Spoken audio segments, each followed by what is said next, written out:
Now, today's show is data-rich and super informative and leads to a very good analogy at the end of the show. Now, we don't have a ton of time for our thoughts and commentary on the matter, but we can discuss all of our collective thoughts down below after the show. We've been talking a lot about 2014 and how tough of a market it's going to be.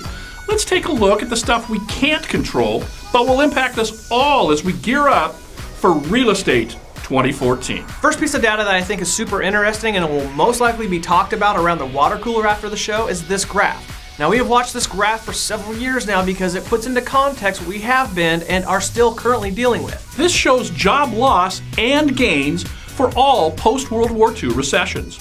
All the crooked lines in the middle that aren't red in color are all the recessions that happened prior to our current one.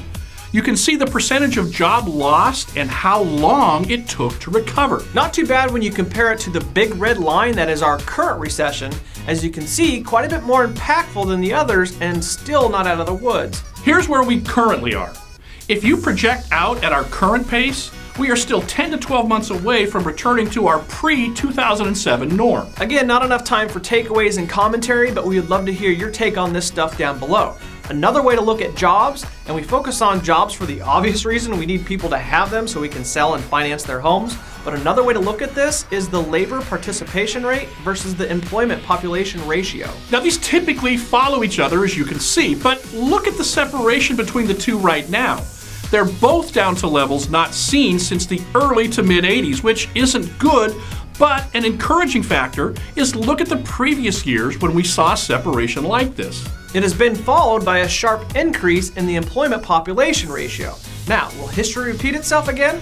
I don't know. Could this be a good technical indicator for all of us? We shall see. Lastly, on jobs, the unemployed over 26 weeks. Surely this is on the drop, but miles away from what we are used to. Still 4 million people unemployed for more than 26 weeks, compared to only 1 million in 2007. Still got a ways to go on that one. Enough with jobs, how about supply? One of the biggest factors I see for all of us in 2014 is the lack of supply. On this graph, I want to focus on the here and now. You can see inventory started going up a year ago, but quickly reversed back to record lows. This is the problem now, and it will be in 2014. Several years into the recession, banks have figured out several ways to slow down the troubled inventory. Short sales, modification, HARP refis, and horrible efficiency and foreclosure practices have all slowed down the flow of troubled inventory, which this market has fed on. Keep in mind, guys, this market wasn't fed on move-up buyers like a traditional or normal healthy market would be. It was fed on troubled inventory. Having this dry up is problematic for us all. And who's been buying this inventory? Sure, first-time home buyers, but more than that, it's been the cash buyers. We all know the numbers of 1/3 of home sales have been cash, but now new numbers are coming out that show this number could be much higher, in the 50% range.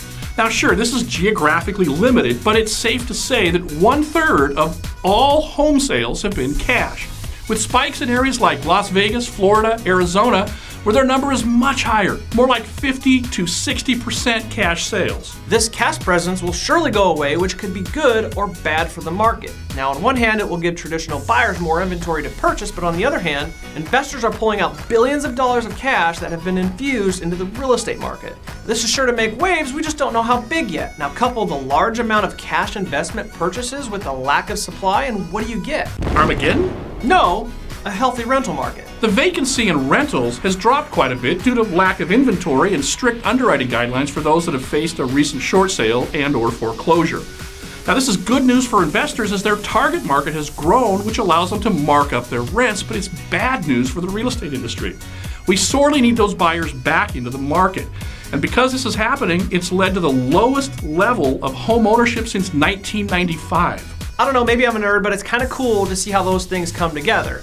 I don't know if you're like me, but good or bad, I want to know what's coming so I can prepare accordingly. Now, we don't have a ton of time for commentary on each of those, but I do want to share my 2 cents, and again, we would love to hear what you guys have to say about all this down below. Low inventory, crazy amounts of cash purchases, artificially low interest rates, underemployed and unemployed, low home ownership rates, all equal a distorted market to say the least. I think 6 years into this recession, we are finally forced to deal with these things. 2014 is the year we truly meet these factors head on.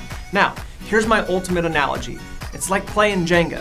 We're starting to pull away the support that's propped up the market, and one by one we'll pull out these factors, and just like in the game of Jenga, when we pull one out, we'll sit back and watch that tower teeter a bit and just hope that it stands firm.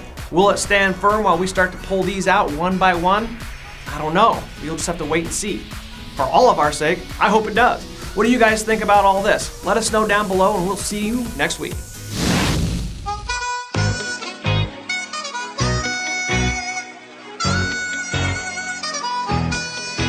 Going down, I'm yelling timber.